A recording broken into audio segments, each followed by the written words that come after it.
The day she showed up at my farm, I was covered in grease, sweat dripping down my back, thinking about nothing more than fixing an old tractor and getting through another quiet afternoon in Scotts Bluff, Nebraska.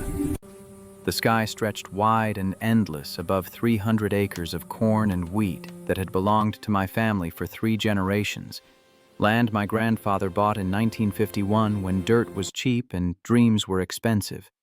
My father inherited it in 1983, worked it until his hands were leather and his back was bent. And then it came to me in 2022 after a semi-truck crossed the center line on I-80 and took both my parents in a single night. I stayed because selling was never an option. This farm was the last piece of them I had left, the only place where their voices still echoed in the creak of the barn door and the turn of the irrigation valves. Life here was simple in the way that breaking rocks with a sledgehammer is simple. One task, one tool, one man against the elements. I woke before sunrise, fed 40 head of cattle, walked 2 miles of fence line looking for breaks the wind had caused, and hoped the weather showed mercy on my crops. Most days I cleared $12,000 a year after expenses, which meant most days I ate beans and rice and told myself that being land poor was still being something. The afternoon of March 27th felt no different. Temperature pushed 80 degrees, unseasonable warmth that made the soil smell alive and the air taste like dust. I was by the barn working on the tractor's hydraulic system, country music playing softly on a radio that had been my father's, when I heard tires crunching on the gravel driveway. That alone caught my attention. People didn't just stop by my place. The nearest neighbor was Tom Henderson, a mile and a half east, and he always called first. I wiped my hands on a rag and looked up to see a sleek black Mercedes SUV pulling in, its paint so polished it reflected the Nebraska sky like a mirror. The vehicle looked like it had taken a wrong turn somewhere between Lincoln and a boardroom, completely out of place on a dirt road that led only to my farmhouse and the empty fields beyond. The door opened and a woman stepped out. She was tall, dressed in a blazer and heels that immediately sank half an inch into the soft ground.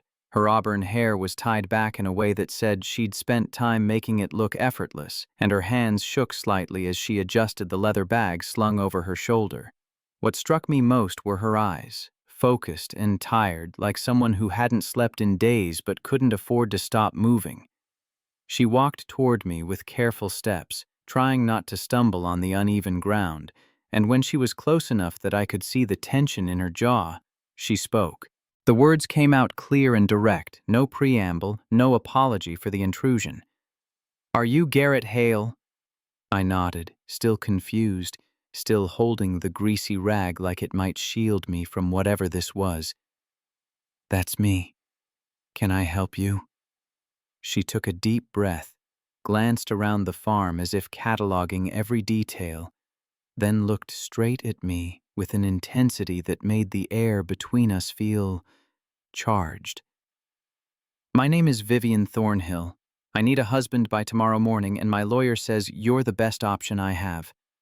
The rag slipped from my hand. For a second, I thought this had to be a joke, some elaborate prank that would end with cameras jumping out from behind the barn. But her face was serious.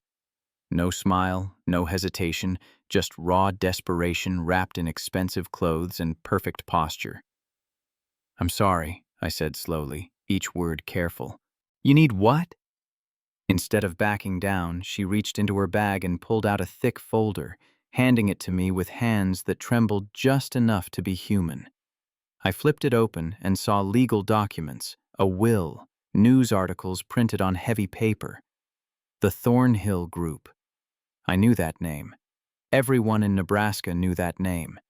A massive agricultural corporation based out of Lincoln, with land and operations stretching across 5 states, including some parcels that bordered my own fields. "My grandfather built it," she said, watching me scan the pages. "His will says I must be married to retain control. If I'm not married by my 29th birthday, which is tomorrow at 8 in the morning, everything goes to my cousin, Marcus Thornhill." I handed the folder back, my head spinning with information that didn't quite connect into sense. Why me? You don't even know me. She hesitated, and in that pause I saw something crack in her armor. Fear, maybe, or the weight of whatever choice had brought her to my door. Your farm borders one of our properties, 200 acres on the western edge. I researched you. You're independent, not connected to industry politics, and you're not someone who can be bought. My ex-fiancé left last week when I refused to sign deals that would hurt small farmers like you. Marcus would destroy everything my grandfather stood for. He's already started. Equipment failures at company sites that shouldn't fail. Suppliers who've worked with us for 20 years suddenly backing out. He's sabotaging me to prove I can't lead. And if I lose control tomorrow, he'll turn the Thornhill Group into exactly what my grandfather fought against his entire life. I leaned against the fence, trying to process it all. I'd heard stories about Marcus Thornhill, buyouts that left families homeless, pressure tactics that made grown men weep in lawyers' offices. The same kind of people my parents had fought against their whole lives, the ones who saw land as inventory and farmers as obstacles to quarterly profits. So what are you asking? The question came out harder than I intended, but I needed clarity, needed to understand what kind of deal the devil was offering. Her answer was precise, rehearsed, probably approved by the lawyer she'd mentioned. Legal marriage, on paper. We register tomorrow before the deadline. Lawyers handle the documentation. After I secure the board and stabilize the company, we can quietly annul it. 6 months, maybe a year. You'd be compensated for your time and any inconvenience. The word compensated hung in the air like a slap. I straightened up, felt my father's voice in the back of my head telling me that money offered this easily always had strings attached, always had teeth hidden in the fine print. I'm not doing this for money, I said, and watched surprise flicker across her face. If I agree, there are no lies between us. This stays legal until you're safe, until Marcus can't touch you. And if it becomes real, if somewhere in all this we decide there's something worth keeping, it's because we choose it, not because a lawyer wrote it down. For the first time since she'd stepped out of that Mercedes, something in her expression softened. Not relief exactly, but recognition. Like she'd expected me to negotiate price, and instead I'd drawn a line about something that mattered more than dollars. Deal, she said simply. We shook hands right there by the barn, her palm cool and smooth against my work-roughened skin. I didn't know it then, couldn't have known, but that handshake was the moment everything began. The instant when two strangers became tied together in ways that would reshape both our lives. She left an hour later after we'd exchanged phone numbers and agreed to meet at the Scottsbluff County Courthouse at 7 the next morning. I watched the Mercedes pull away, its taillights disappearing down the dirt road in a cloud of dust, and then I stood alone in the fading light, trying to convince myself I hadn't just made the dumbest decision of my life. That night I couldn't sleep. I lay in bed staring at the ceiling of a farmhouse that had been in my family since before I was born, listening to the sounds I knew by heart, the creak of old wood settling, the distant lowing of cattle, the wind pushing against windows that needed replacing. This place was all I had. When my parents died, the grief nearly broke me. I'd spent 3 years learning to be alone, learning to carry conversations with their photographs, visiting their graves every Sunday at Fairview Cemetery where the headstones marked beloved mother and devoted father stood side by side under a cottonwood tree. The farm was my anchor. Working the land kept me moving forward when everything else wanted to drag me under. But it was also my prison. I had no life beyond these fences, no relationships that went deeper than transactions at the feed store or brief conversations with Tom Henderson about weather patterns and diesel prices. I was 27 years old, and I'd already resigned myself to dying here alone. Maybe 50 years from now, another Hale buried under Nebraska soil. And now a stranger had offered me a way into a different world, even if it was temporary, even if it was built on necessity rather than anything real. Part of me wondered what Vivian Thornhill's life looked like from the inside. She drove a Mercedes and wore clothes that probably cost more than my monthly mortgage. She ran a corporation that employed hundreds, maybe thousands. But she'd come to my farm desperate enough to propose marriage to a man she'd never met, which meant her world had its own kind of prison, its own walls that money couldn't buy down. I thought about Marcus Thornhill and the stories I'd heard. My father had once told me about a farmer named Don Reeves who owned good land in Kimball County. The Thornhill Group made him an offer. When Don refused, equipment started breaking in suspicious ways. Insurance premiums mysteriously doubled. Banks that had extended him credit for 20 years suddenly wanted payment in full. 6 months later, Don sold at a fraction of market value and moved to Colorado to live with his daughter, a broken man who'd lost everything he'd built. My father had stood in this very kitchen and said, "Some people think money buys them the right to destroy what others love. Never let them make you that small, Garrett. Never let them take your dignity." If I agreed to this marriage, I'd be stepping into a war that wasn't mine. But if Vivian was telling the truth, if Marcus was already sabotaging her, then maybe refusing meant letting another bully win.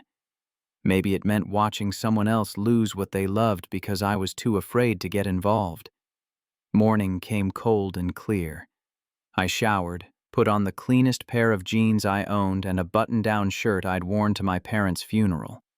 At 6:30, I climbed into my truck, a Ford F-250 with 200,000 miles and a temperament that matched my own, and drove the 15 miles into Scottsbluff. The county courthouse was a brick building with flags out front and a parking lot that held maybe a dozen vehicles. Vivian's Mercedes was already there, parked in a spot near the entrance. I pulled in next to it and killed the engine. Sat for a moment, gathering my thoughts. This was it. In less than an hour, I'd be married to a woman I'd met yesterday. No courtship, no falling in love, no proposal on bended knee, just paperwork and signatures and two people making a calculated bet that they could pull off something that probably violated half a dozen laws if you looked at it the wrong way. I climbed out of the truck and found Vivian waiting by the courthouse steps. She wore a simple dress, cream-colored and professional, with shoes that wouldn't sink into dirt this time. Her hair was down, falling past her shoulders, and without the armor of her business clothes, she looked younger, more vulnerable. "You came," she said, and there was genuine relief in her voice, like part of her had expected me to ghost. "I don't break promises." The words came out rougher than I intended, but they were true. My father had taught me that a man's word was the only currency that mattered when everything else failed. Tom Henderson showed up 10 minutes later, his weathered face creased with confusion, but willing to serve as witness because I'd asked, and Tom was the kind of neighbor who showed up when you needed him. Vivian's lawyer, Kate Sullivan, joined us via phone, her voice crisp and professional as she confirmed that all the necessary documents were prepared and waiting inside. The ceremony itself was fast. We stood before a judge named Patricia Morris, who'd probably married hundreds of couples and could spot a shotgun wedding from across the room. She asked the required questions. We gave the required answers. I slipped a plain gold band onto Vivian's finger. She'd brought 2 rings, probably bought that morning. And she did the same for me. The metal felt foreign against my calloused skin. A circle of commitment that meant everything and nothing simultaneously. Judge Morris signed the certificate, shook our hands, and said something about wishing us happiness. Then it was done. The whole thing took maybe 15 minutes. No music, no flowers, no family gathered to celebrate. Just the legal minimum required to bind 2 lives together. We walked out of the courthouse at 8:05 on March 28th, and Vivian Thornhill was my wife. The parking lot felt surreal in the morning light. Tom clapped me on the shoulder, gave me a look that said, "I hope you know what you're doing," and headed back to his truck. Kate Sullivan's voice came through Vivian's phone, already moving to the next task. confirming that she'd file the marriage certificate with the county recorder within the hour and notify the Thornhill Group Board of Directors that the will's conditions had been satisfied. Vivian ended the call and stood there looking at me, this stranger who was now legally bound to her in ways that carried weight in courtrooms and tax returns and hospital visitation rights. "Thank you," she said quietly. The words carried more than gratitude. They carried the weight of what she'd just avoided, the disaster that had been 16 hours away before I'd agreed to this insanity. "I just want things clear," I replied. "If this is going to work, we need rules, boundaries. We need to know what we're doing here." She nodded. "Agreed. I'll head back to Lincoln today to pack and handle immediate business. But I need to move to the farm as soon as possible. Marcus is already moving against me. He'll hire investigators, challenge the marriage as fraudulent if it looks like we're not actually living together. For this to hold up legally, I need to establish residency. Full-time." The reality of that statement hit me like cold water. I'd been thinking of this as a business arrangement, something that would happen on paper while our actual lives continued separately. But of course, it couldn't work that way. Marcus Thornhill hadn't built his reputation by being stupid or easy to fool. If we were going to convince a board of directors and potentially a courtroom that this marriage was legitimate, we'd need to live like it was real. "Okay," I said, already calculating how to make space in a farmhouse that hadn't housed anyone but me for 3 years. "Come tomorrow. Bring whatever you need. We'll figure it out." She left around 9, the Mercedes gliding away from the courthouse like it belonged to a different universe. I drove back to the farm in silence, the radio off, my mind too busy spinning through implications to handle noise. By the time I pulled into my driveway, the morning felt like it had lasted a week. The house looked different when I walked inside, like it knew change was coming, whether I was ready or not. I spent the afternoon cleaning my parents' old bedroom, the one I'd kept mostly untouched since their deaths. Fresh sheets on the bed, dust wiped from surfaces, the quilt my mother had made still draped across the foot of the mattress, its pattern of blue and gold squares a reminder of hands that would never touch fabric again.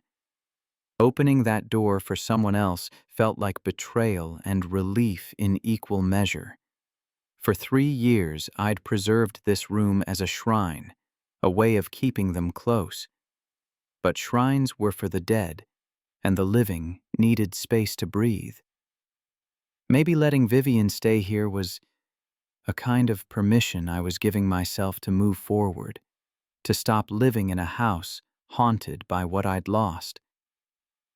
That evening, I sat on the porch, watching the sun set over fields that would need planting soon, and I thought about the physics of what I'd agreed to. 2 strangers sharing a house. 2 lives intersecting at right angles, bound by law but not by choice or history or the 1,000 small intimacies that made a marriage real.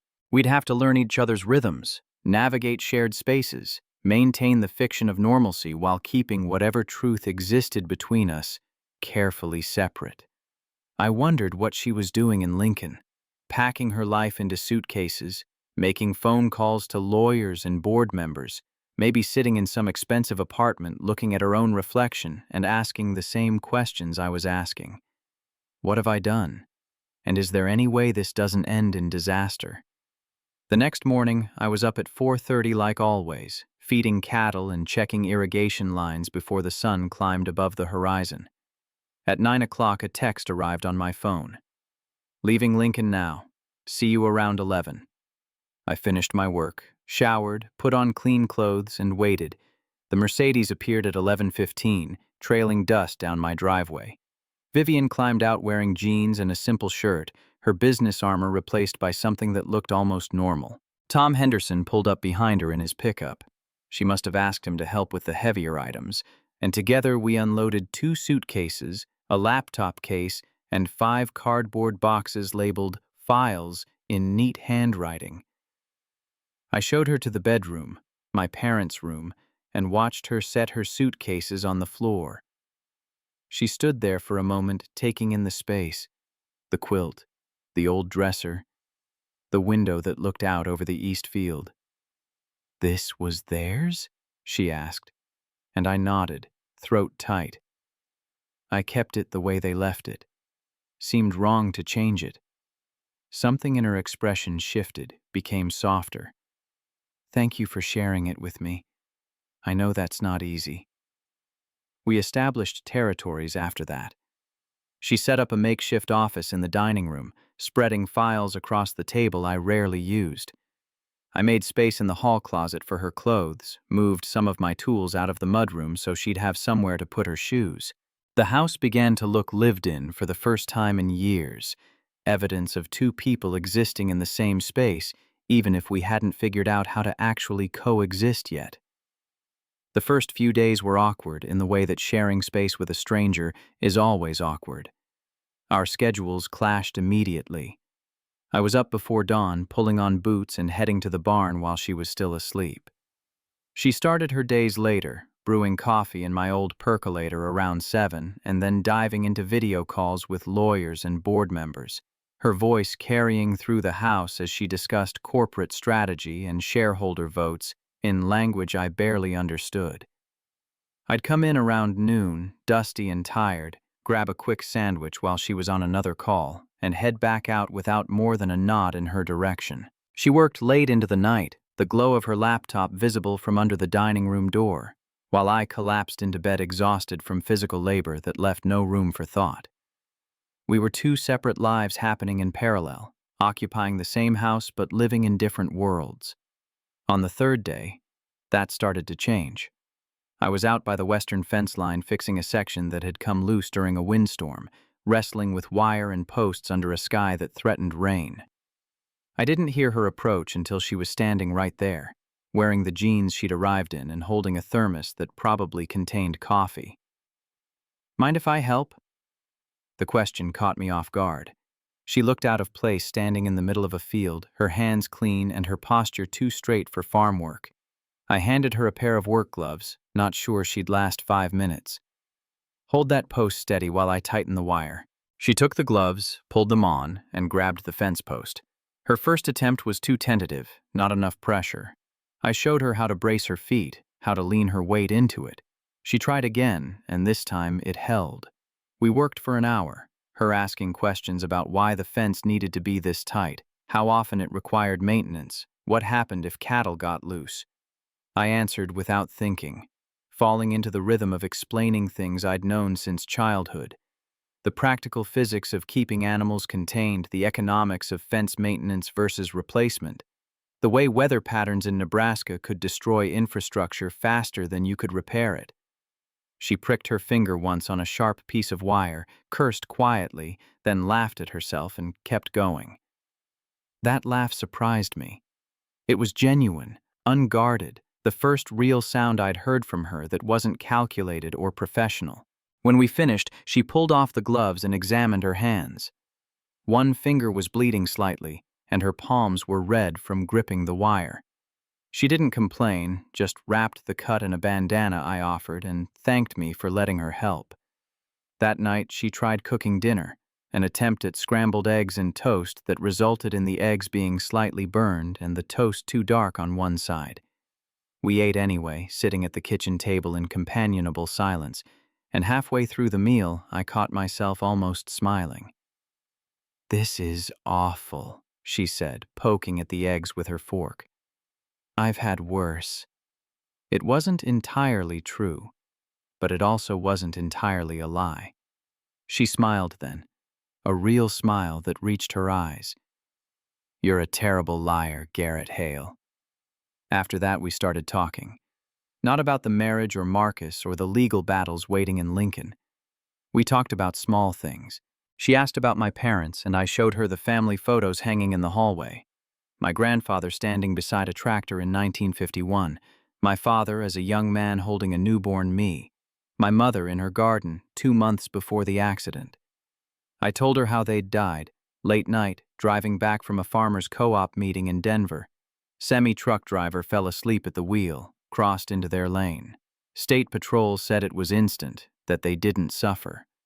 I told her how I'd gotten the call at 2 in the morning, how the world had fractured into before and after, how every single day for the past 3 years I'd woken up expecting them to still be here.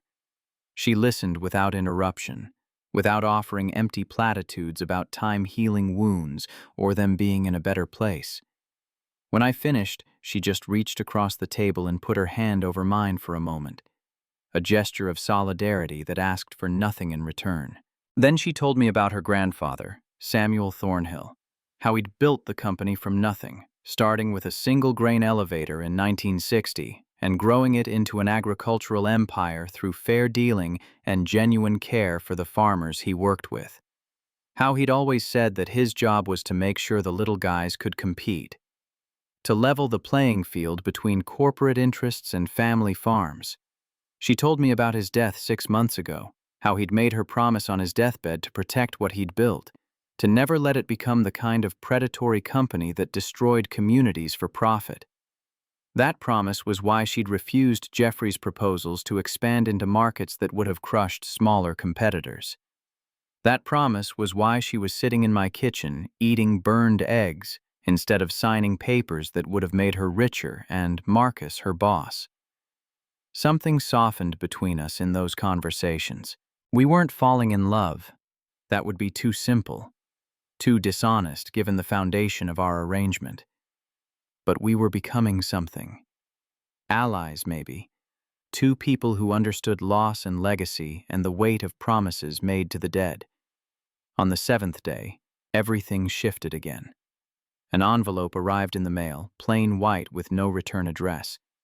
I opened it standing by the mailbox and read the single sentence typed on otherwise blank paper. "This marriage is fraud. We're watching."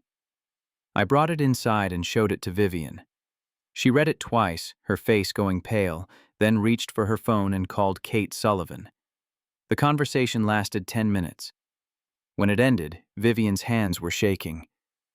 "Marcus filed a petition with the board," she said, her voice barely steady. "He's questioning the marriage's validity. He has 60 days to build a case, and then the board votes. If they rule in his favor, I lose everything." I sat down across from her, my mind already calculating angles and defenses. What does he need to prove? That it's a sham, that we're not actually married in any meaningful sense. He'll hire investigators, dig into our finances, interview people in town. He'll look for anything that suggests we're not living as a genuine married couple. The implications hit me like falling bricks. We'd been coexisting, but not convincingly. Separate bedrooms, minimal physical contact, schedules that barely overlapped. Any investigator worth their retainer would spot the gaps immediately. "So we fix it," I said, surprised by my own certainty. "We make it real enough that even Marcus can't prove otherwise." She looked at me with something like hope cutting through the fear. "You do that? Even though it means giving up privacy, even though it means selling the performance to people who'll be actively trying to catch us lying?" "Yes." I leaned forward, holding her gaze. "You came to me because you were out of options. I agreed because I don't let bullies win. We started this together, and we're going to finish it together." Her eyes filled with tears she didn't let fall. Instead, she nodded once, sharp and decisive, and pulled out her phone to start making lists. Over the next week, we built our defense. We opened a joint bank account and deposited $5,000, enough to look committed, but not enough to bankrupt me if things went south. We went grocery shopping together at the Safeway in town, making sure to be seen holding hands and discussing what to buy for dinner like couples do. We had dinner at Miller's Diner on April 20th, sitting in a booth where half the town could watch us share a meal and fumble through awkward small talk while pretending the awkwardness was charm rather than necessity. The performance felt wrong at first, like lying in a way that violated the no lies rule I'd insisted on. But Vivian pointed out that we weren't lying about the marriage being real. We were married, legally and completely. We were just choosing to live it publicly in ways that made sense for our survival. The distinction felt thin, but I accepted it because the alternative was giving Marcus exactly what he wanted. Tom Henderson pulled me aside one afternoon while I was buying feed. His expression was carefully neutral, the way a man's face gets when he's about to ask a question he's not sure he wants answered. "You doing okay, Garrett?" His voice carried decades of knowing me, of watching me grow up on this land. "I'm fine, Tom. Because folks are talking. Sudden marriage to a woman nobody's met. Her showing up at your place with suitcases. It looks like I found someone," I interrupted, keeping my voice even. "It happened fast, yeah, but sometimes things happen fast when they're right." Tom studied me for a long moment, then nodded slowly. "All right. Just making sure you know what you're doing. Your folks would want me to ask." "I know. And I appreciate it." He clapped me on the shoulder and left, but the conversation stayed with me. People were watching. People were questioning, which meant Marcus's investigators probably had plenty of ammunition already. That night, I told Vivian about the exchange. She was sitting at the dining room table surrounded by spreadsheets, her laptop open to what looked like corporate financial reports. "We need to be more convincing," she said, not looking up from her work. "More public. More couple-like." "How couple-like are we talking?" She finally met my eyes. "We're sleeping in separate rooms. Investigators will check. We need to fix that." The weight of that statement settled between us. Sharing a bedroom meant crossing a line we'd carefully avoided, moving from cohabitation into genuine intimacy of space, if not body. It meant giving up the last pretense of privacy, the final barrier between performance and reality.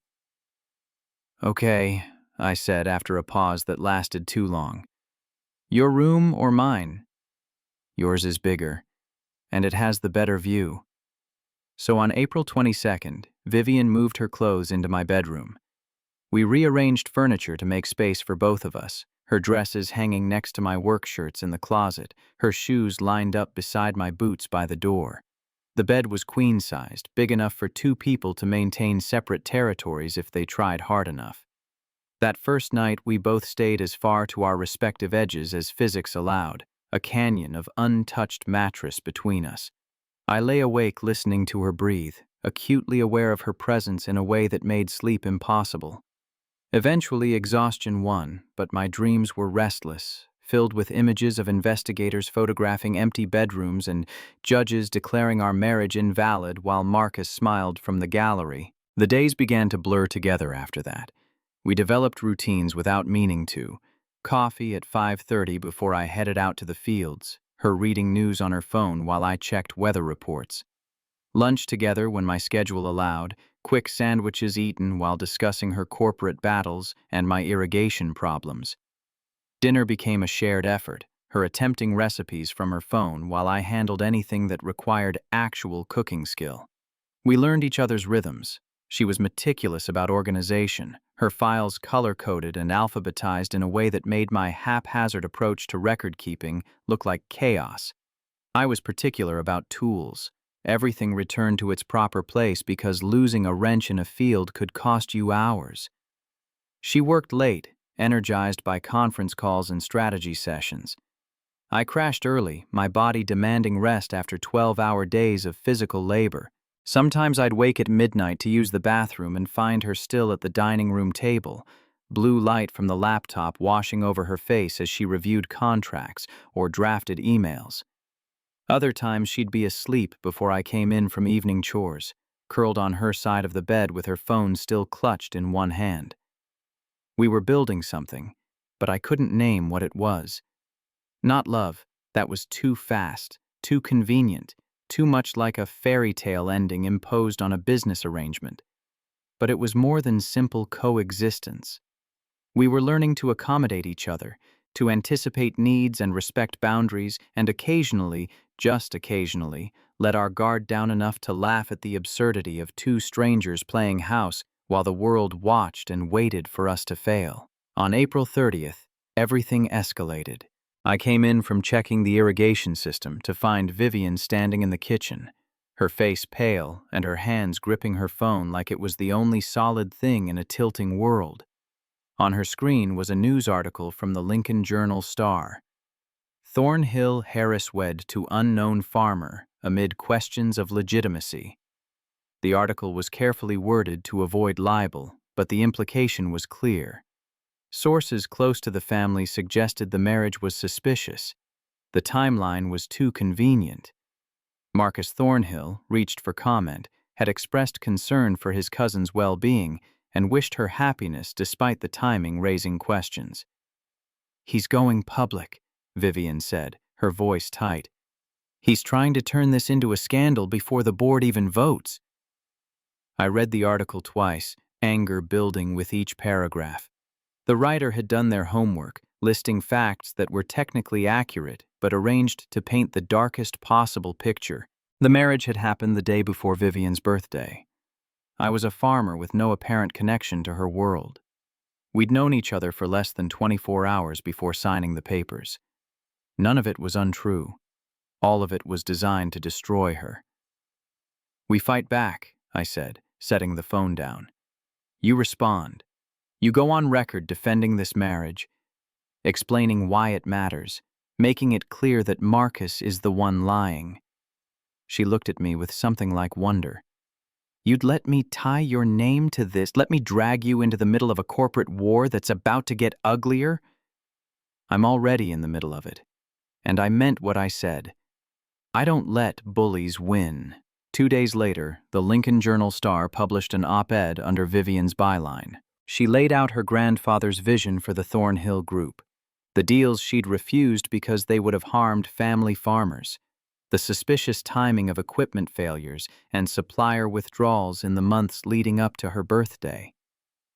She wrote about meeting me, about recognizing integrity and independence, about choosing a partner based on shared values rather than corporate connections.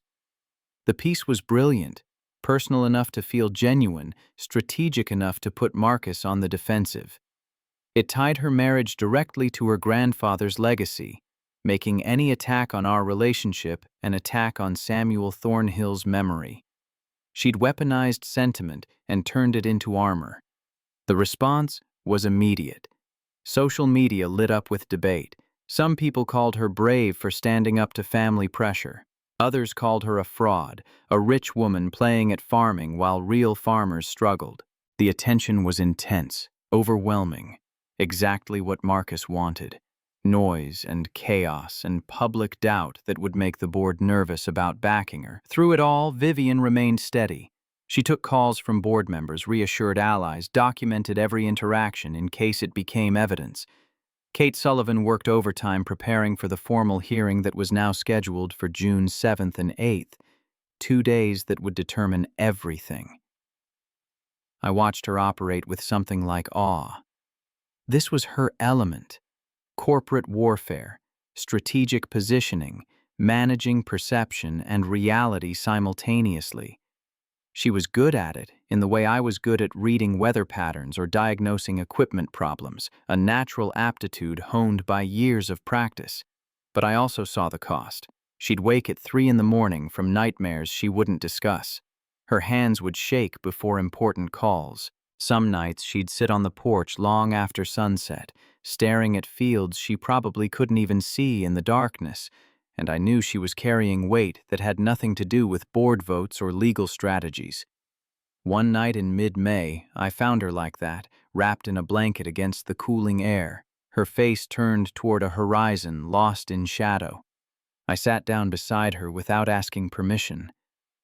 "Talk to me," I said simply. "I'm terrified." The admission came out raw, unguarded. Not of losing the company, of failing him. My grandfather built something good, something that mattered, and I'm about to lose it because I wasn't smart enough to see Marcus coming, wasn't strong enough to stop him before it got this far. "You're fighting," I countered. "That's not failure. I'm fighting by dragging you into danger. You could lose this farm if Marcus decides to come after you directly. He has the resources, the connections. He could make your life hell just to hurt me." I let that sit for a moment, acknowledging the truth of it. Then I told her what my father used to say, words that had shaped how I understood the world. "Some people think money buys them the right to destroy what others love. Never let them make you that small. Never let them take your dignity." She turned to look at me, and in the dim light from the house I could see tears tracking down her face. "I don't want to make you small." "You're not. You're giving me a chance to stand for something bigger than this farm. That's not making me small. That's making me matter." She reached for my hand then, her fingers cold against mine, and we sat like that for a long time, while the wind whispered through the fields and the stars wheeled overhead in patterns older than any human conflict. Something fundamental shifted that night. The next morning at breakfast, the silence between us felt different, comfortable instead of awkward, intimate instead of careful. We were still two strangers bound by necessity, but we were also becoming partners in a way that had nothing to do with legal documents. The investigators arrived on May 10th, two men in a sedan that screamed rental car, asking questions at the hometown feed and supply about my purchasing habits and whether anyone had noticed changes in my routine. Danny Chen, who ran the store and whose family had been selling feed to Hales since my grandfather's time, called me within an hour. "Thought you should know." His voice crackled over my cell while I was replacing a section of irrigation pipe. "Two guys in suits asking about you and some woman they say is your wife. Wanted to know if you'd been buying groceries different if she comes in with you, if you seem happy." I thanked him and hung up, then stood in the middle of my field watching water arc across young corn plants, while my mind raced through implications. Marcus was moving faster than we'd anticipated, deploying resources to catalog every inconsistency in our story before we had time to smooth the rough edges. That evening, I told Vivian about the call. She was in the middle of a video conference with 3 board members, her face composed and professional as she discussed quarterly projections. I waited until she finished, watched her close the laptop and slump forward with exhaustion that came from maintaining a performance for people who held her future in their votes. "They're here," I said without preamble. "In town, asking questions." She straightened immediately, exhaustion replaced by alert tension. "Already? We still have 28 days before the hearing." Marcus doesn't wait. He builds his case brick by brick until there's no room left for doubt. We spent the next hour strategizing like generals planning a defense. Kate Sullivan joined via phone, her legal mind dissecting what the investigators could legally obtain and what they'd have to get through more creative means. Bank records were semi-public after a subpoena. Our grocery purchases at Safeway could be tracked if someone pulled receipts. Phone records showed we called each other, but not what we said, or whether the calls felt genuine. The real vulnerability was testimony. If Marcus's people interviewed enough locals who remembered me as a solitary farmer with no romantic life, then presented that against a marriage that materialized overnight, any reasonable person would question the timing. We needed witnesses who could speak to our relationship with conviction, people who'd seen us together enough times to believe we were real. "We need to be more visible," Vivian concluded, "more integrated into each other's lives in ways that leave evidence." Over the following week, we made ourselves into a public couple. We attended Sunday service at First Presbyterian, sitting in a pew near the back where Tom Henderson and his wife Margaret could see us sharing a hymnal. We had lunch at the diner on Tuesday and Thursday, establishing a pattern that looked like routine rather than performance. I brought Vivian to the co-op meeting on May 15th, where farmers discussed water rights and seed prices, introducing her as my wife to men who'd known me since I was tall enough to see over a tractor's steering wheel. She adapted faster than I expected. At the co-op, she asked intelligent questions about irrigation efficiency and soil composition, revealing research she'd done into sustainable farming practices. The farmers, initially skeptical of an outsider in expensive jeans, warmed to her when she demonstrated genuine interest rather than condescension. By the end of the meeting, Bill Kowalski was showing her photos of his new center pivot system, and Sarah Jennings was inviting us both to a community potluck the following month. But visibility came with costs. Every public appearance meant maintaining the fiction that we were a normal married couple, which required physical closeness that still felt unnatural. Holding hands while walking through the grocery store, her arm linked through mine at church. Quick touches on the shoulder or back when we passed each other in town. Small gestures that couples made without thinking, but that we had to consciously remember. The strain showed in subtle ways. Vivian's smile would go tight around the edges after particularly long performances. I'd catch myself clenching my jaw during conversations where I had to sell our love story to people whose skepticism was written plainly on their faces. We were good at the mechanics of appearing married, but the emotional labor of constantly performing intimacy was grinding us down. On May 18th, Vivian had an allergic reaction to hay dust while helping me move bales into the barn. One moment she was lifting and stacking alongside me, proving she could handle physical work despite her corporate background. The next moment her face was covered in hives, her breathing rapid and shallow, panic flashing across her features as her airway began to swell.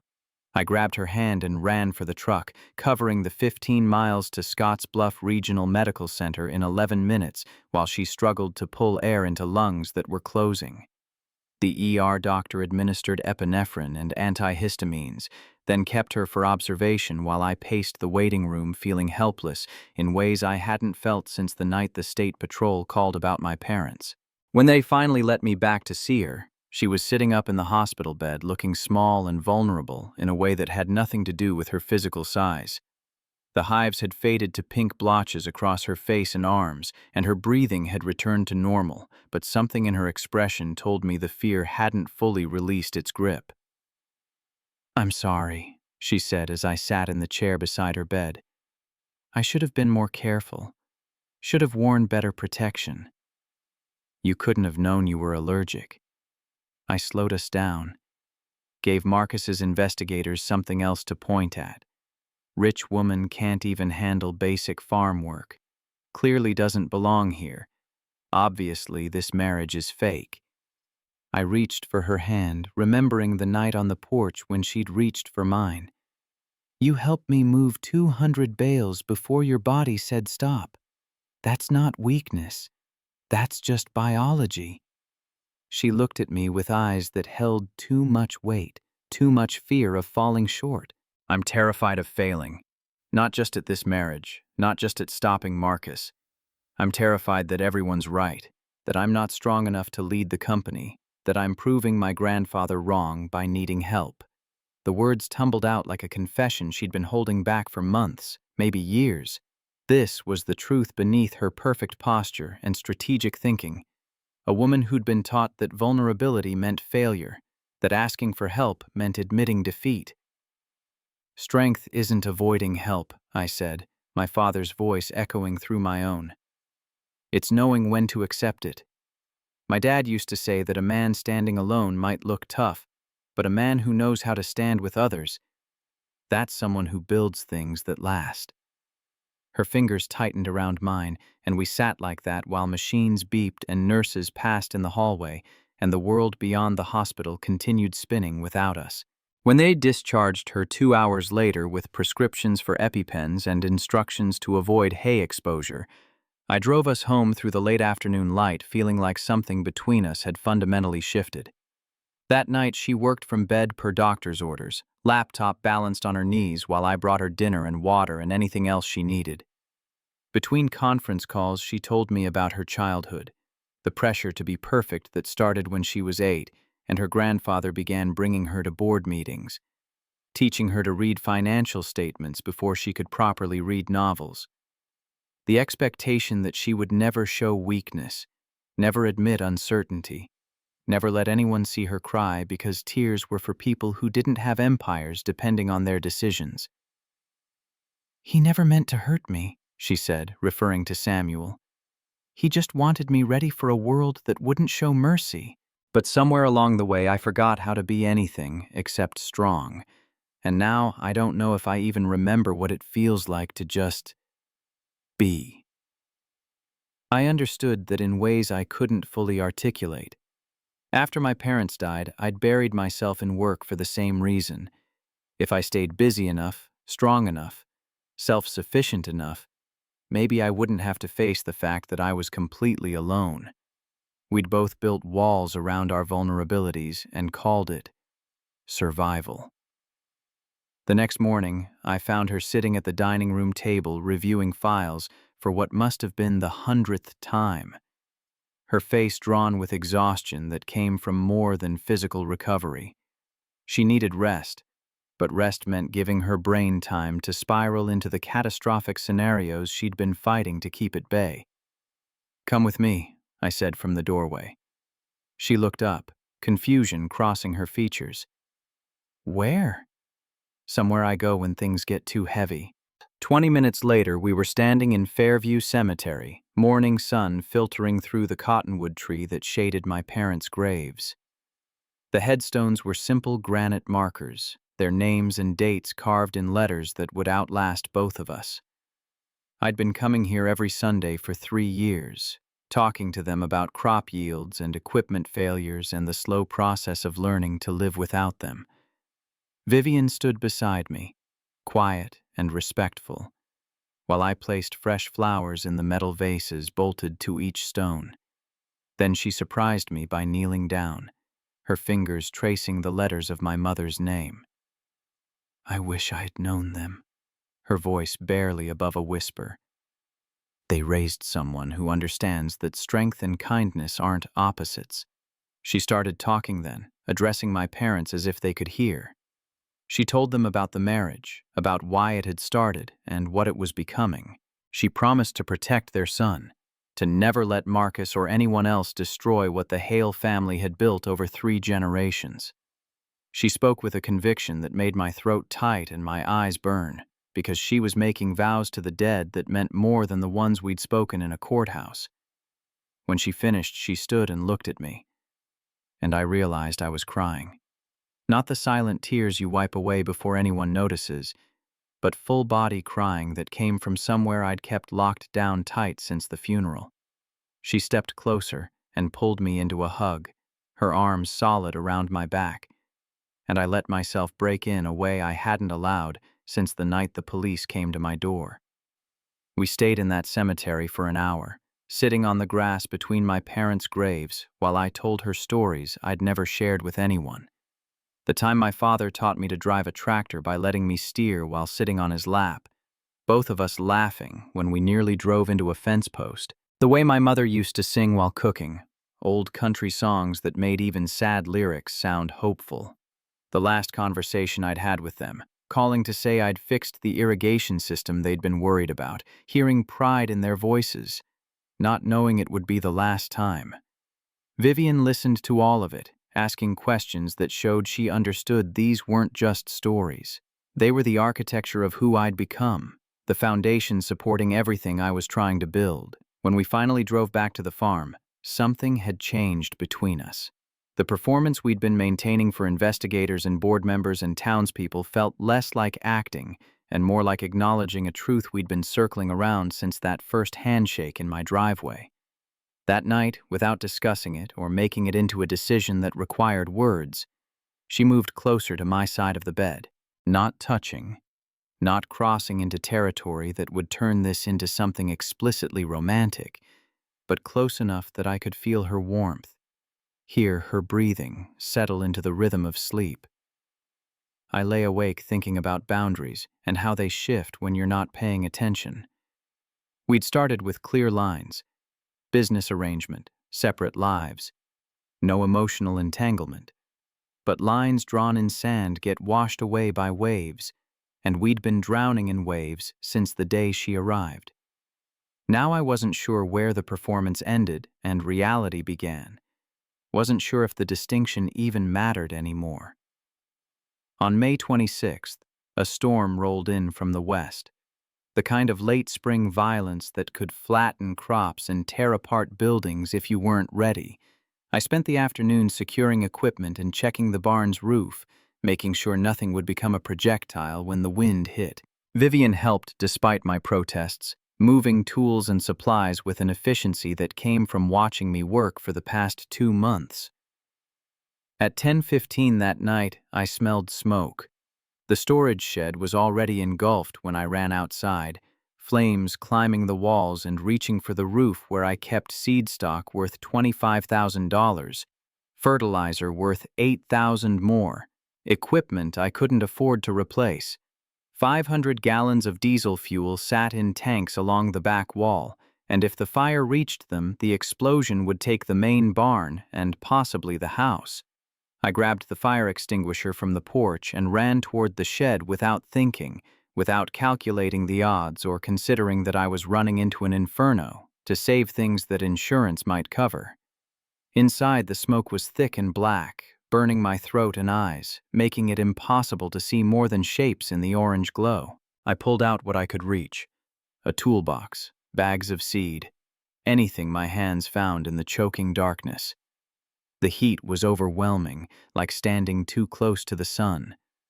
My lungs screamed for clean air, but there was none, just caustic smoke that tasted like chemicals and burning wood. I stumbled back out, dropped what I'd saved, and tried to go in again. Strong hands grabbed me from behind. Vivian's voice cut through the roar of flames and my own desperate breathing. "Stop! You're going to die in there!" I tried to pull away, but she held on with surprising strength, her arms wrapped around my chest while I fought to get back to the shed. Behind us, I heard sirens approaching, the volunteer fire department responding to a call she must have made while I was inside, risking my life for material possessions. The fire trucks arrived within minutes, but it was already too late for the shed. They focused on keeping the flames from spreading, soaking the main barn and the ground between buildings until the shed collapsed in on itself in a shower of sparks and burning timber. By midnight, it was over. The fire contained, the damage assessed, the cost calculated in numbers that made my stomach turn. I sat on the ground watching embers glow and die, my hands covered in second-degree burns, my lungs raw from smoke inhalation. Vivian knelt beside me, her face streaked with soot and tears, her hands gentle as she examined my injuries. "You're an idiot." Her voice shook with anger and fear in equal measure. "You almost died for things that can be replaced." That shed was everything: seed for planting, fertilizer for the season, equipment I need to work. Without it, I can't. "I don't care!" The words came out fierce, desperate. "I don't care about the shed or the equipment or any of it. You almost died, Garrett. Do you understand that? You almost died and I watched it happen, and I couldn't do anything except pull you out and pray you'd stay out." She was crying openly now, all her carefully maintained composure shattered by watching me run into flames. I reached up with burned hands and touched her face, leaving smudges of soot across her cheek. "I'm sorry. I wasn't thinking about dying. I was thinking about losing everything my parents built, failing them the way I've been afraid of failing them every single day since they died." The ambulance arrived and paramedics insisted on taking me to the hospital. Vivian rode with me, holding my hand while they treated the burns and administered oxygen to clear my lungs. The ER doctor wanted to keep me overnight for observation, but I refused, needing to get back to the farm to see what remained in the morning light. We returned to find the fire marshal already there, a woman named Rodriguez who'd seen enough suspicious fires to know one when she smelled it. She walked the perimeter with methodical precision, photographing burn patterns and collecting samples while I stood wrapped in a blanket that did nothing to stop the shaking. Her preliminary conclusion arrived at 9 the next morning. "Suspicious origin. We detected accelerant near the back wall. This wasn't an accident. Someone set this fire deliberately." The words should have shocked me, but they didn't. I'd been half expecting this, waiting for Marcus to escalate from legal challenges to direct action. Proving I was in danger made the marriage more believable, but it also meant accepting that I'd pulled Vivian into a war where people burned your life to the ground to make a point. Kate Sullivan arrived that afternoon with a team of lawyers and investigators, turning my kitchen into a command center for building a case against Marcus. They documented everything: the timing of the fire, the accelerant detection, the pattern of harassment that had been building since our marriage. But proving Marcus ordered it would be nearly impossible. Rich men didn't commit arson personally. They had layers of insulation. People willing to do terrible things for money or favors or the promise of future rewards. The insurance claim would take weeks to process, and even when it paid out, the money wouldn't arrive fast enough to replace what I'd lost before planting season ended. I was sitting on the porch that evening, calculating how to salvage anything from this disaster, when Vivian sat down beside me. "I can cover the costs," she said without preamble. "Equipment, seed, everything. We'll structure it as a loan if you want, keep it documented and clean, but you need those supplies, and I have the resources." Pride made me want to refuse. Accepting help, especially financial help, felt like admitting defeat, like proving I couldn't handle my own farm without a rich woman's money. But pride was expensive, and I was already broke. "I'll pay you back. Every dollar, with interest." "I know you will. That's why I'm offering." We worked out terms that night, Kate drawing up paperwork that made it a formal business transaction rather than charity. $75,000 at 2% interest over 5 years, payments deferred until the harvest came in. It was more generous than any bank would offer, and we both knew it. But the structure gave me dignity, even as I accepted help I desperately needed. The loan went through on June 3rd. New equipment orders were placed, seed stock arranged for emergency delivery, contractors hired to rebuild the shed. The farm would survive, but only because Vivian had resources I'd never have on my own. That reality sat heavy in my chest, the knowledge that without her money, I'd be watching everything my family built collapse into ash and bankruptcy. On June 5th, 2 days before the board hearing, Tom Henderson stopped by with news that tightened the knot of tension in my gut. "Someone's been asking questions at the bar. Guy named Derek Mills says he works for Marcus Thornhill. Wanted to know if anyone ever saw you and your wife fight, if she seems happy here, if you look like a man in love." "What did people say?" Tom smiled grimly. "Bill Kowalski told him to go to hell. Sarah Jennings said she'd never seen you happier, which might have been stretching the truth some, but she meant well. Most folks just told him to mind his business. We take care of our own out here, Garrett, even when our own makes choices we don't fully understand." The words stayed with me as Vivian and I drove to Lincoln the next morning, her Mercedes loaded with files and evidence and the weight of everything that would be decided in the next 48 hours.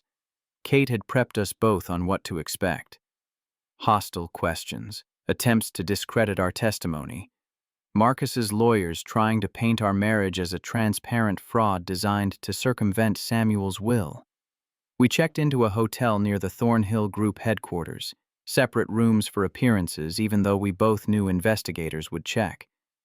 That night, Vivian paced her room while I sat on the bed in mine, both of us alone but connected by the thin wall between us and the knowledge that tomorrow everything changed one way or another.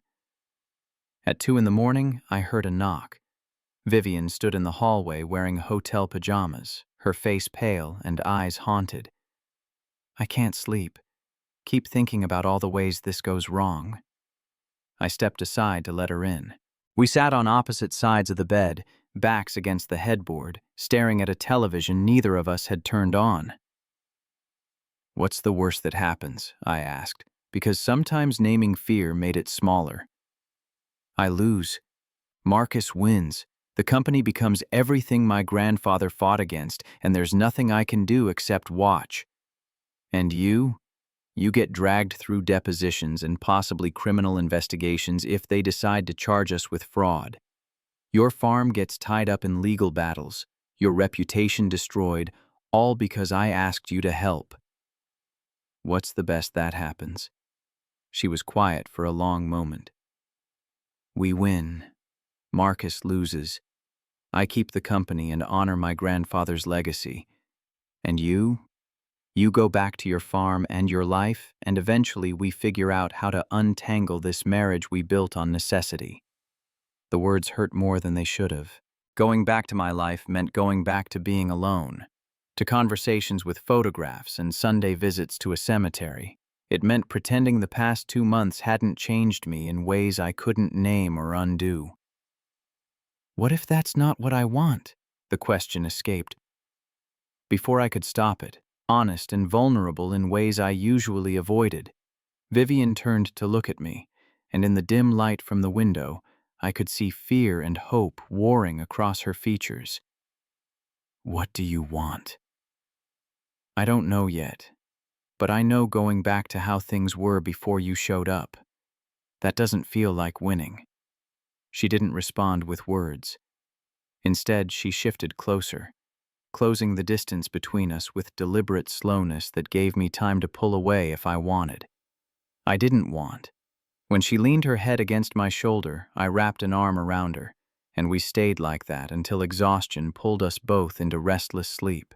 The Thornhill Group headquarters was a glass and steel monument to agricultural capitalism.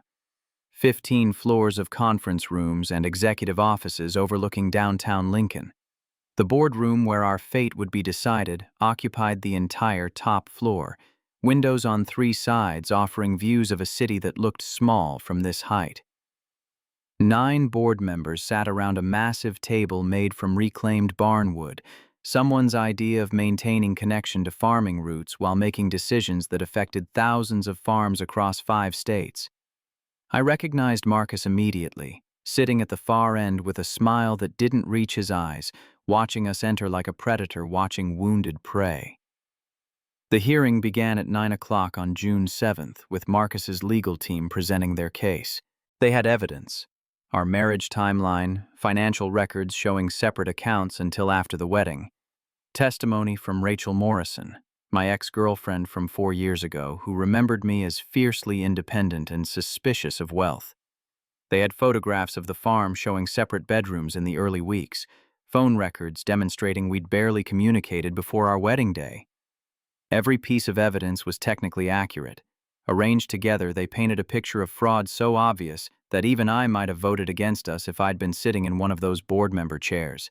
Marcus's attorney, a man named Stevens who'd probably never touched dirt in his life, drove the points home with surgical precision. The timing is simply too convenient. Miss Thornhill needed a husband by a specific date to satisfy a will provision, and suddenly she's married to a farmer she'd never met.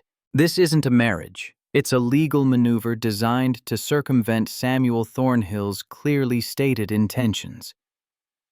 I watched Vivian's face remain composed throughout the assault, her hands folded calmly on the table while her entire future was dissected and dismissed. Only I could see the tension in her jaw, the slight tremor in her fingers that betrayed how much this was costing her. They broke for lunch at noon. We ate in a conference room down the hall, Kate reviewing our testimony strategy while I pushed food around a plate and tried to imagine what my parents would think of their son sitting in a corporate tower defending a marriage that had started as a transaction. The afternoon session belonged to us. Kate presented our counter evidence, the joint bank account, grocery receipts showing regular shared purchases, testimony from Tom Henderson and Bill Kowalski and Sarah Jennings, all speaking to our visible integration as a couple. She had photographs of us at church, at the diner, at the co-op meeting, each image carefully selected to show casual intimacy that couldn't be completely manufactured.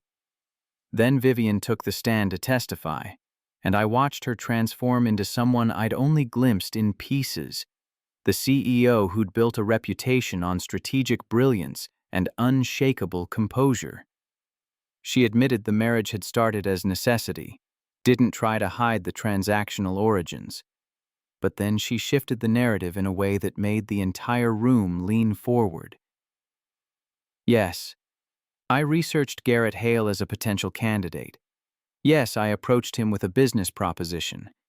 But here's what those facts don't capture. The moment I saw him refuse payment and instead demand honesty, I knew I'd found someone rare. In my world, everyone has an angle. Everyone wants something. Garrett wanted integrity. He demanded that if we did this, we did it without lies, and if it became real, it would be because we chose it.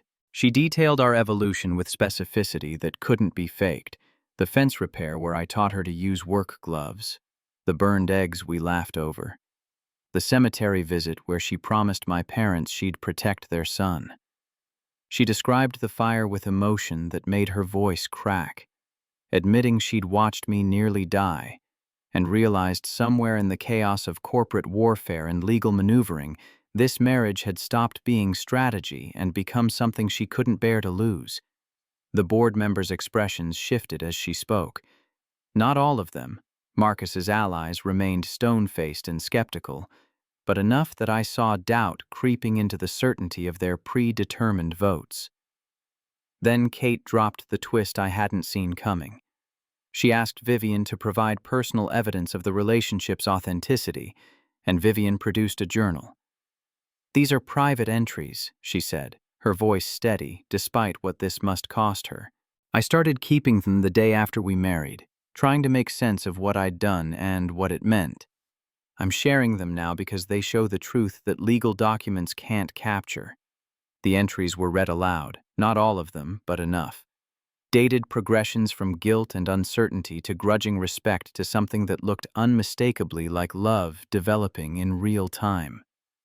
One entry from May 19th, the day after her allergic reaction, destroyed what remained of Marcus's case. "I'm terrified because this stopped being fake, and I don't know when it happened or how to tell him, or whether admitting it makes me weak or finally makes me honest." The room went silent. Even Marcus's attorney seemed at a loss because you couldn't cross-examine a journal, couldn't argue with evidence that vulnerable and specific. My turn came next. I kept it simple, telling the truth in the plain language my father had taught me. I agreed to help Vivian for the wrong reasons. I was angry at people like Marcus who use money as a weapon against folks who just want to work their land in peace. But I stayed because she showed me what real partnership looks like. Someone who respects what you build, who doesn't try to fix you or change you, who stands beside you when things burn and helps you rebuild. Stevens tried to discredit me, suggesting small-town witnesses were biased and our testimony rehearsed. Tom Henderson shut that down with words I'd remember the rest of my life. "I've known that boy since he was born. Watched him bury his parents and keep going when most men would have broken. I know character when I see it, and Garrett Hale doesn't lie. If he says this marriage is real, then it's real." The hearing adjourned at 4 o'clock with no decision, the board needing time to deliberate. We filed out into the hallway where Kate immediately pulled Vivian aside to discuss next steps, leaving me standing alone in a corridor of corporate power trying to process what had just happened. Marcus approached with Derek Mills flanking him, his smile sharp and cold. "Impressive performance in there. You should consider acting as a career path." "This isn't performance." "Of course it is. You're a farmer playing dress-up in my family's legacy. When this falls apart, and it will fall apart, you'll go back to your dirt and Vivian will learn what happens to people who challenge me." The threat was barely veiled, and standing there in my only suit jacket looking at a man who'd probably never fixed a fence or worried about drought, I understood something fundamental. This wasn't about marriage or inheritance or corporate control. This was about power and the kind of person who couldn't stand seeing someone else have something he believed he deserved. "You already lost," I said quietly. "Whether the board votes for us or not, you've already lost, because you don't understand that some things can't be bought or intimidated into submission." Marcus's smile never wavered, but something flickered behind his eyes. Rage, maybe, or recognition that he'd miscalculated somewhere along the way. The board reconvened at 10 o'clock the next morning, and when Walter Bergstrom, the chairman with silver hair and a face carved by decades of boardroom battles, read the decision, I felt Vivian's hand find mine under the table. After careful review of the evidence and testimony presented, this board finds the marriage between Vivian Thornhill and Garrett Hale to be legally valid and entered into in good faith. Marcus Thornhill's petition is denied. Furthermore, given the serious allegations of corporate sabotage and potential criminal activity that emerged during these proceedings, Thornhill is hereby removed from all positions within the Thornhill Group effective immediately. The vote was unanimous. 9-0. Even the board members I'd pegged as Marcus's allies had abandoned him when Kate presented the final piece of evidence. Janet Cruz's testimony delivered via secure video link from an undisclosed location. Janet had worked as a senior accountant for the Thornhill Group until late March, and she'd brought documentation that painted a picture of systematic fraud. Emails from Marcus ordering her to inflate acquisition prices to create slush funds, altered environmental reports to hide violations that would have cost the company millions in fines. Most damning, bank records showing payments to Derek Mills that coincided with every major incident of sabotage Vivian had experienced. The fire marshal's report arrived during Janet's testimony, delivered by courier with timing that felt orchestrated by Kate's strategic brilliance. Security footage from the Wagner Ranch, the property neighboring my farm, showed a vehicle matching Derek Mills's rental car on the access road near my storage shed at 9:45 p.m. on May 26th. The license plate was partially visible. Nebraska, 27B499, traced to Enterprise Rent-A-Car in Lincoln, rented to Mills using Marcus's corporate account. Marcus's face had drained of color as the evidence mounted.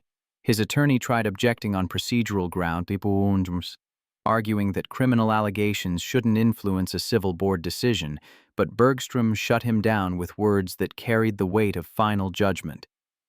This board has a fiduciary responsibility to protect the Thornhill Group from individuals who use company resources for illegal activities. That responsibility supersedes any family loyalty or corporate politics. Federal investigators entered the building as we were leaving, their presence a reminder that losing his position was just the beginning of Marcus's problems. Wire fraud, arson, corporate malfeasance. The charges would take months to build and years to prosecute, but his empire was already crumbling. Vivian held herself together until we reached the hotel. Once inside her room, she collapsed onto the bed, shaking with exhaustion and relief so profound it looked like physical pain. I sat beside her, my hand on her back while she cried into a pillow, releasing months of pressure and fear in a flood that soaked the hotel linens. "It's over," I said, though I wasn't entirely sure what it encompassed. The legal battle, certainly. The threat from Marcus, probably. But the marriage that had been built to survive exactly this moment, what happened to that now? She rolled over to look at me, her face blotchy and eyes red but clearer than I'd seen them in weeks. "What do we do now?" The question hung between us, loaded with possibilities neither of us was ready to name. We'd proven the marriage was real enough to satisfy a board and defeat a challenge, but real in what sense? Real as in we'd successfully performed intimacy under pressure? Real as in something had shifted during cemetery visits and midnight confessions and watching each other nearly break under the weight of what we'd undertaken? "We go home," I said, defaulting to the practical because the emotional terrain was too dangerous to navigate without a map. "You handle the company transition. I rebuild the shed and get crops in the ground. We figure out what comes next when we're not running on fear and adrenaline." She nodded, accepting the temporary reprieve from decisions that felt too big to make in a hotel room while still trembling from victory. The drive back to Scottsbluff took 2 hours through farmland that was starting to show the green promise of summer crops. Vivian spent most of it on the phone with Kate, discussing the legal cleanup and corporate restructuring that would consume the next several months. I listened to her transform back into CEO mode, her voice steady and strategic as she talked about removing Marcus's allies from key positions and implementing the sustainable farming initiatives Samuel had championed before his death. This was her world, conference calls and corporate strategy, decisions that affected thousands of people she'd never meet. My world was 300 acres and 40 head of cattle, decisions about when to plant and when to harvest and whether I could afford a new irrigation pump. We'd intersected because desperation and timing had aligned, but now that the crisis had passed, I couldn't see how those worlds continued to overlap. The farm looked different when we pulled into the driveway. The burned shed was a blackened skeleton against the horizon, a reminder of how close everything had come to complete collapse. But construction materials were stacked nearby, evidence of the rebuilding that would start Monday morning. The fields were greening up, corn stalks pushing toward a sky that had finally remembered how to rain. Life was returning to something resembling normal, or at least what passed for normal in the aftermath of controlled chaos. Inside, the house felt too quiet. We moved around each other carefully that evening, both hyper-aware of how the space had changed now that we weren't bracing for the next attack. Vivian made dinner, spaghetti that actually tasted good this time, evidence of skills she'd been developing while I wasn't paying attention. We ate at the kitchen table and talked about safe topics: the weather forecast, the construction timeline, Tom Henderson's invitation to a 4th of July barbecue he hosted every year. What we didn't talk about was the elephant taking up most of the oxygen in the room. What happened to us now that we'd won everything we'd fought for? That night, we lay in bed with the canyon of untouched mattress between us again, both of us pretending to sleep while actually staring at the ceiling and thinking too loud for rest to be possible. Around 2 in the morning, Vivian broke the silence. "Are you awake?" "Yeah. I don't know how to do this." The marriage was supposed to have a clear endpoint: secure the company, wait a reasonable amount of time, quietly dissolve it. But now it feels like dissolving it would be the lie, not the marriage itself. I rolled onto my side to face her, though in the darkness I could only make out the shape of her profile. "What do you want to do?" "I don't know. Every decision I've made for the past 8 years has been about the company, about honoring my grandfather's legacy, about being the leader everyone needed me to be. I don't know what I want when it's just about me." The honesty in those words cut deeper than any corporate testimony. This was the Vivian who existed underneath the CEO persona, the woman who'd forgotten how to want things that weren't tied to responsibility or duty or dead men's dreams. "Then maybe we don't decide anything yet," I offered. "Maybe we just exist for a while without strategy or endpoints or legal requirements. See what that feels like." She was quiet for so long I thought she'd fallen asleep. Then her voice came soft through the darkness. "I'd like that."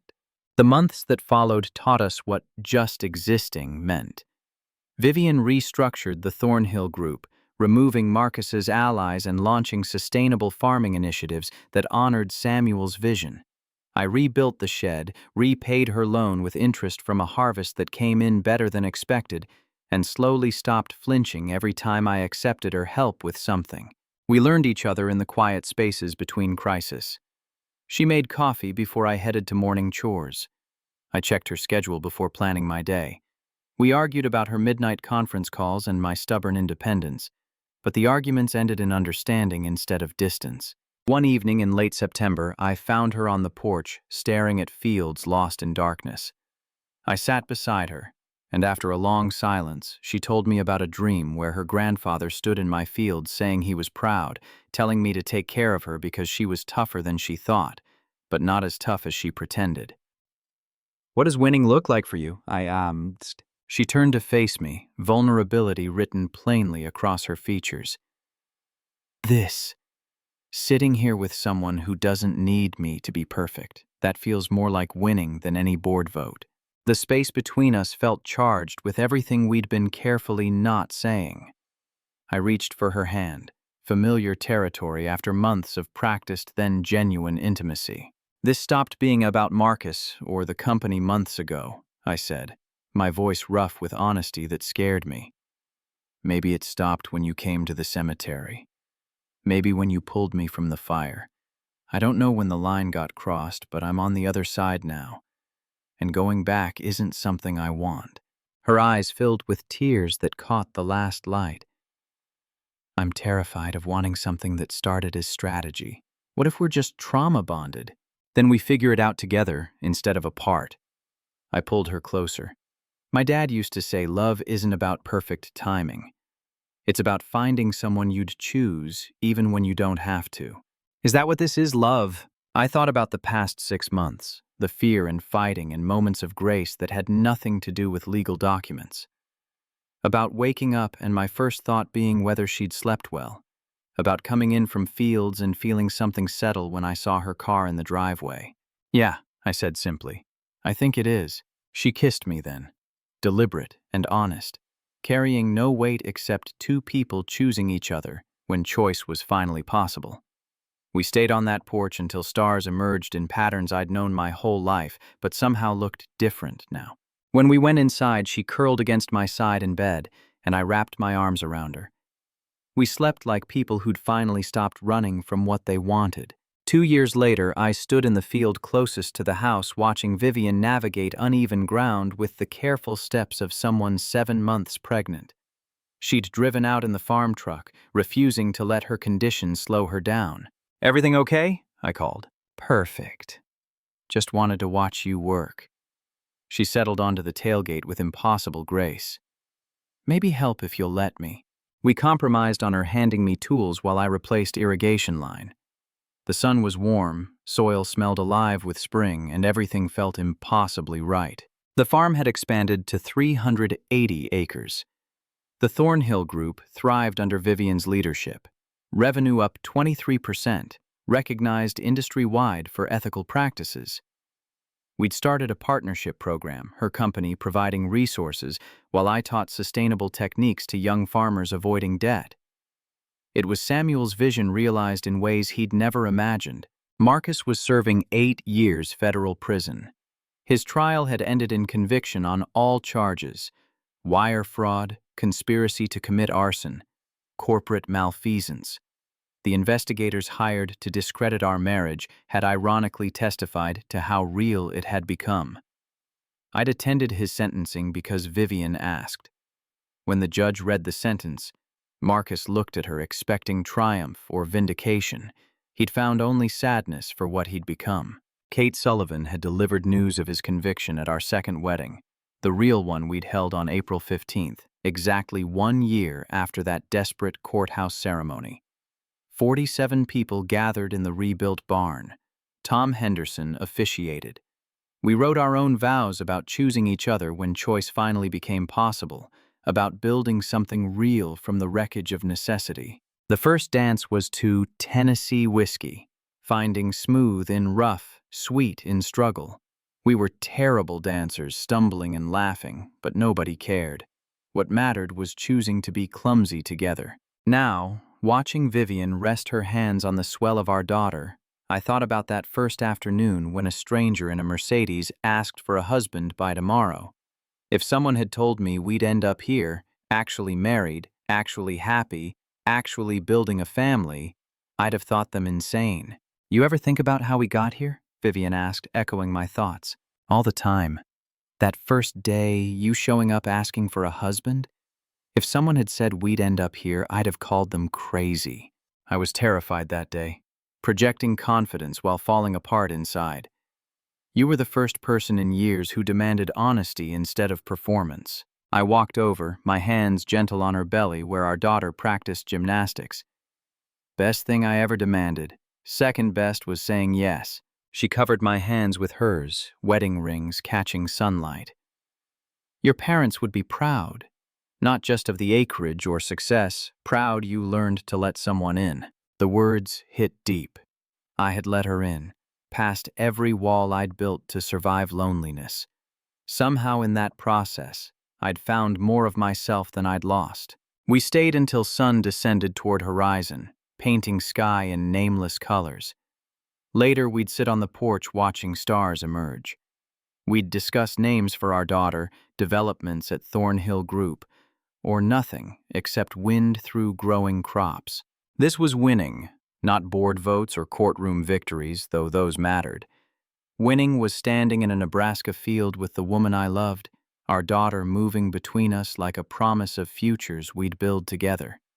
Winning was choosing partnership over independence, vulnerability over armor, love over safety.